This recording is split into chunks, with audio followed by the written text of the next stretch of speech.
So sir, ರಾಜಕೀಯವಾಗಿ ನೀವು ಯಾವಾಗ ರಾಜಕೀಯಕ್ಕೆ ಬರಬೇಕು ಅಂತ ಅನ್ಕೊತೀರಾ?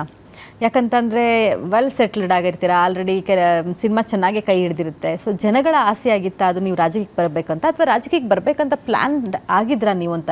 ನನಗೆ ರಾಜಕೀಯ ಬರಬೇಕು ಅನ್ನೋದು ಬಂಗಾರಪ್ಪನ ಇನ್ಸ್ಪಿರೇಷನ್.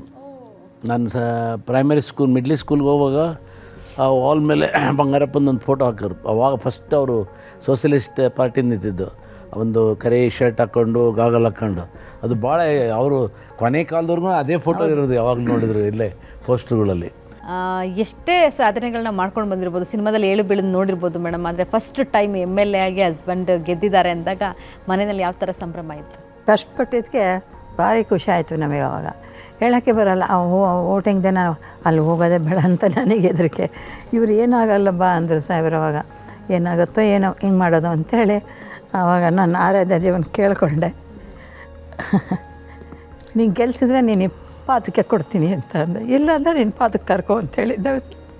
ಸೋತು ನಾನು ಇರೋಕ್ಕಾಗಲ್ಲ ಅಂದಿದ್ದೆ. ಅವ್ನು ಗೆಲ್ಲಿಸ್ತಾ ಅವನೇ ಮಾಡಿಸ್ಕೊಂಡ ಅದನ್ನ. ಅಷ್ಟು ನಂಬ್ತೀನಿ ನಾನು ಅವನು. ನಾನು ಬ್ಯಾಡಗಿಲ್ಲಿದ್ದೆ ಅವಾಗ. ಕೌಂಟಿಂಗ್ ಹೋಗಬೇಕಾಗಿತ್ತು. ನಾನು ಇವತ್ತಿಗೂ ಕೌಂಟಿಂಗ್ ಹೋಗಲ್ಲ, ಎಲ್ಲ ರಿಸಲ್ಟ್ ಇದಾದಮೇಲೆ ಹೋಗೋದು. ಬ್ಯಾಡಗಿಗೆ ಹೋದ್ವಿ. ಬ್ಯಾಡಗಿಗೆ ಹೋಗಿ ನಮ್ಮ ಸುರೇಶ್ ಅಣ್ಣವ್ರ ಮನೇಲಿ ತಿಂಡಿ ತಿಂತಾಯಿದ್ವಿ.